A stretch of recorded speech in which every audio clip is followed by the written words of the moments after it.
if she were going into the Hall of Fame, she'd be wearing a Cardinal logo, that's for sure. Am I not going into the Hall of Fame? Oh, well, your career's not over with yet. That's right. That's you only. Don't know. And you didn't say which Hall of Fame. And whatever Hall of Fame I go into will have something related to St. Louis. Yeah, so you will be wearing that St. Louis logo. Why did he do this to us? What is the deal? I was reading I don't know if you heard this, I was reading in a piece in Sports Illustrated that came out in 2007. When his father died, his father in the casket was wearing a St. Louis Cardinal hat. Really? Yeah. So his dad was buried in a St. Louis Cardinal hat, but he won't wear a Cardinal hat in the Hall of Fame. And why? What is his reasoning? I've read he's not going to, but I haven't read the reason. Well, he says that he doesn't want to disrespect the other two organizations he coached for. And is it disrespectful?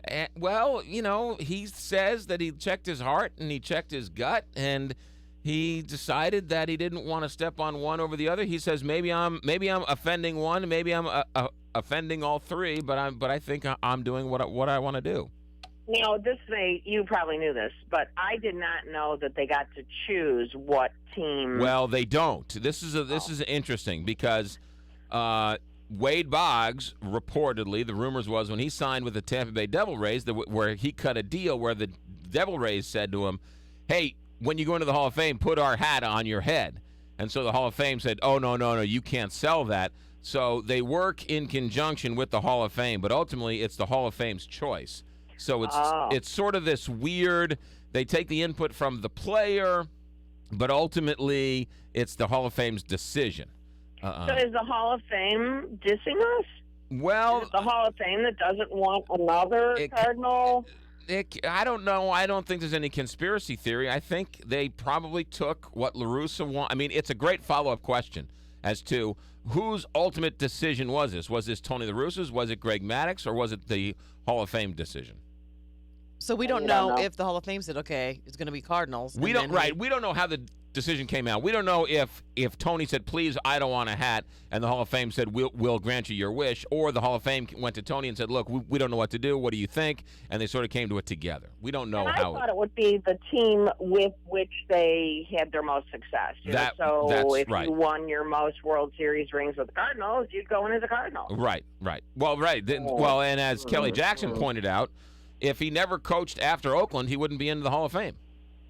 That's right. Yeah. I did not say that. You did, McGraw. I was trying to give you a little love. But more importantly this morning, how about Kit Bond? That is just fabulous. I mean, for a Republican in Missouri to say, come on, take the federal money for Obamacare. Well, if you were going to expect one Republican to do it, the man loves his pork. So you can He's also shown himself to be a reasonable, moderate Republican. The party that has died, unfortunately, and been taken over by lunatics who really who do the craziest things I've ever heard of in the name of government. Now, what are people? I'm sorry. What are they going to do to Kit Bond? I mean, are they going to slice him? My guess is ignore him, frankly. There will be some moderates who will like the message. There were 12 Republicans voted to accept Obamacare last time they voted on it. So it's not as though, I think it was 12. It's not as though there aren't some Republicans who said, why should we turn away all of this federal money that we're paying into other states anyway? Right. I mean, it's craziness. It's crazy. Do you know that in Missouri, poor people who didn't qualify for Medicaid, they're not poor enough, they pay more for their health insurance than middle-class people because those people get Obamacare with sometimes a subsidy. Yes, people who make up to 138% of poverty are subsidized. People who make less than 100% aren't subsidized. It's crazy for us as a state, and it has nothing to do with helping people. It's all about hating on Obama, and it's ridiculous. I mean, are they going to come out and vilify Kit Bond as a communist pinko liberal? I think so. This will be my guess, that he will not be lauded for this move, that the Tim Joneses and the Brian Nieves Napoleon, you mean? Napoleon. John Deals, they will vilify him because this is where their voter base is, and this is where they get money from all those super PACs around the country that give to the most outrageous of the right wingers. It's nuts. It's a very bad system, and it's all because of Citizens United. And if we can get that money out of politics, we'd be in a whole lot better shape. So for those just joining us, the Kansas City Star has a story that Kit Bond has been hired by the Missouri Chamber of Commerce to lobby Jefferson City for them to take the Obamacare money to expand Medicaid. Now, what's interesting about this is isn't this the same Missouri Chamber of Commerce that brought Rick Perry into town to take jobs down to Texas? Yeah, there's hypocrisy everywhere, isn't there? Okay, all right. I just want to make sure that was the same organization. Yeah. Mm-hmm. And, this also, talk about that, Obamacare will create jobs. That was enough. So if you want to say that the chamber's involved in the right way, I guess you can play both ends of that card. Right. And I'm sure this has more to do with all of the hospitals and medical care people who pleaded with the state and have been pleading with them for a year or so, or I guess, to take this money because they're going to go out of business.